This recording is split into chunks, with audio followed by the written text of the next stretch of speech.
Okay guys, तो इस video में हम जानेंगे कुछ कठिन शब्दों की इंग्लिश और उनसे किस प्रकार से इंग्लिश सेंटेंसेस बनाए जाते हैं उनके बारे में जानेंगे। तो आइए शुरू करते हैं।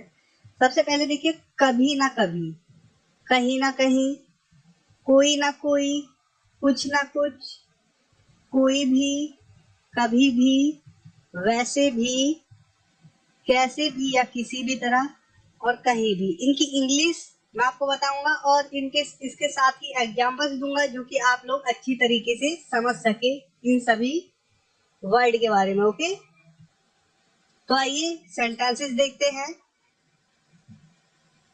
ओके गाइस, तो देखिए फर्स्ट वाक्य है, आपको कभी ना कभी या कभी कभी वहां जाना चाहिए। इसकी इंग्लिश है,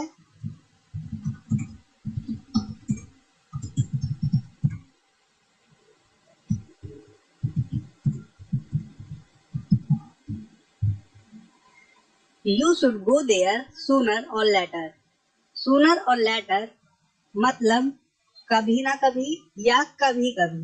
ओके, आप लोग यूज करेंगे सूनर और लेटर। कहीं ना कहीं के लिए देखिए एग्जाम्पल है, वह कहीं जा रहा था।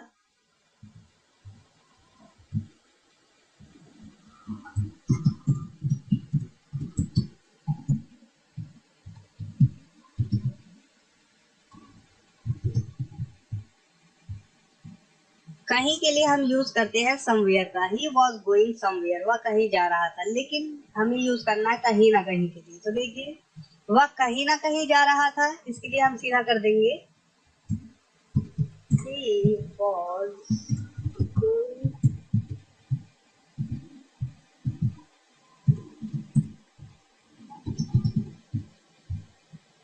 he was going somewhere or other। हमने क्या किया, somewhere के बाद और other लगा दिया। ओके, somewhere और other, वह कहीं ना कहीं जा रहा था।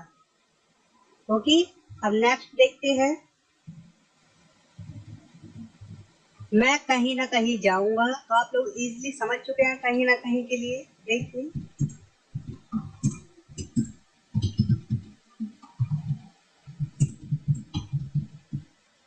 आई विल गो समवेयर और अदर। अब कोई ना कोई के बारे में जानते हैं।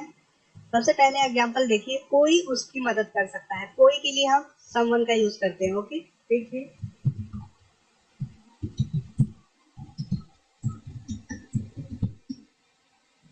समवन कैन हेल्प हिम, कोई उसकी मदद कर सकता है। अब देखिए कोई ना कोई उसकी मदद कर सकता है। कोई ना कोई के लिए हम क्या कर देंगे सीधा, देखिए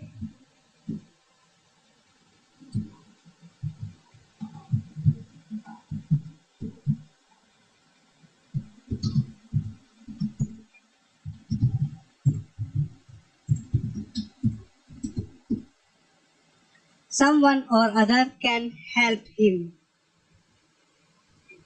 तो आप लोग समझ गए, समवन और अदर का यूज करेंगे कोई ना कोई के लिए। अब देखते हैं नेक्स्ट एग्जाम्पल। देखिए कोई ना कोई वहां जरूर जाना चाहिए, या आप कह सकते हैं किसी ना किसी को वहां जरूर जाना चाहिए। इन दोनों के लिए एक ही इंग्लिश सेंटेंस बन सकता है।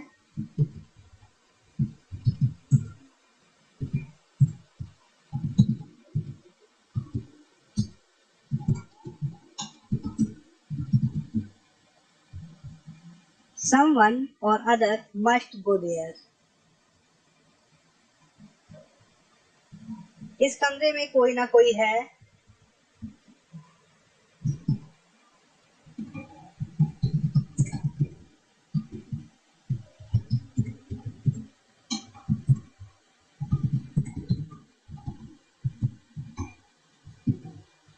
देयर इज समवन और अदर इन दिस रूम। अब कुछ ना कुछ के लिए हम यूज करेंगे सम टाइम और अदर का, सॉरी समथिंग और अदर का। ओके, तो देखिए किस प्रकार से, तुम्हें कुछ ना कुछ करना चाहिए।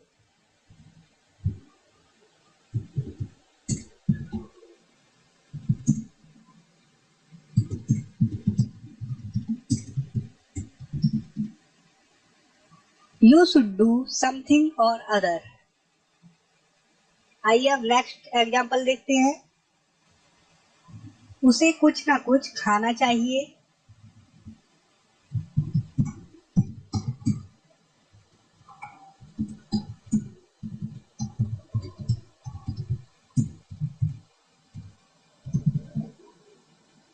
He should eat something or other। अब देखते हैं कोई भी के लिए यूज, कोई भी के लिए एनीवन का यूज करेंगे। देखिए इसे कोई भी कर सकता है।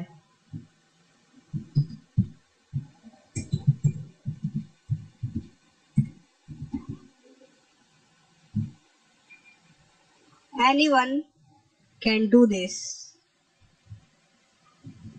इसे कोई भी नहीं कर सकता है, इसके लिए हम क्या करेंगे?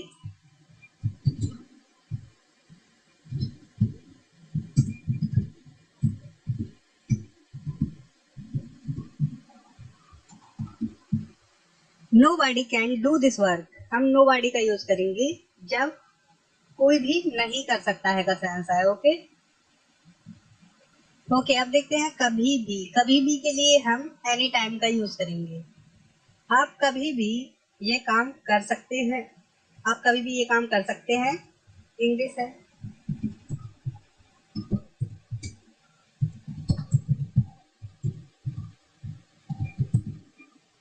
You can do this work any time.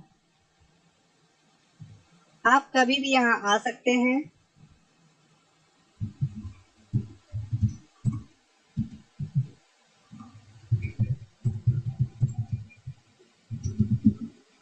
You can come here any time. आप कभी भी यहाँ नहीं आ सकते हैं, इसके लिए आप यूज करेंगे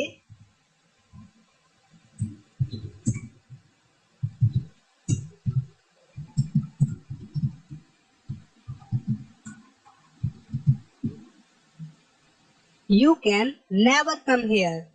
तो आप नेवर का यूज करेंगे जब आपको कहना होगा कभी भी नहीं या कभी नहीं। ओके, आप उसे कभी भी कॉल कर सकते हैं।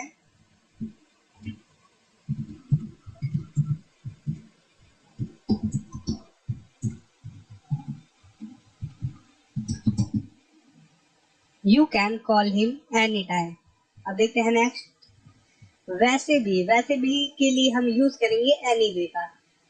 वैसे भी आपको ये काम करना है।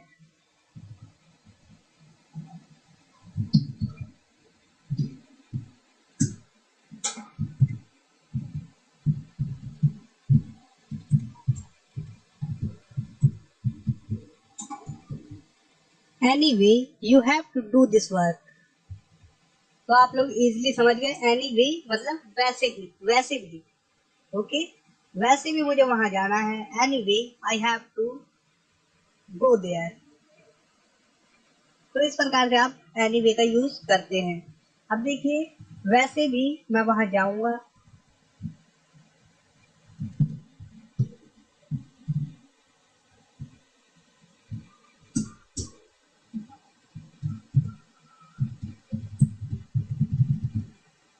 Anyway I will go there.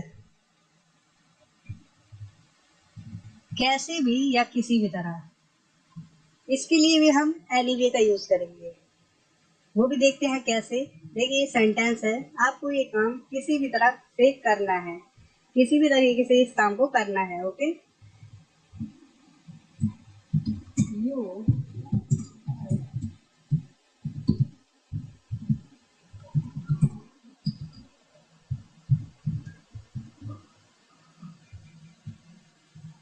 You have to do this work in any way.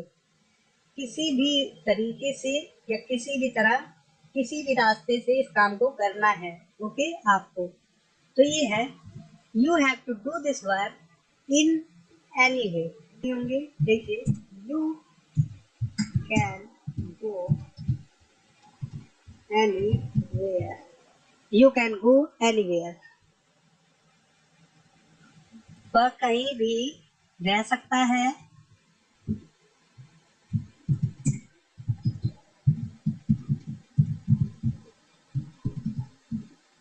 He can stay anywhere. तो उम्मीद करता हूँ आप लोगों को अच्छे से समझ में आया हो।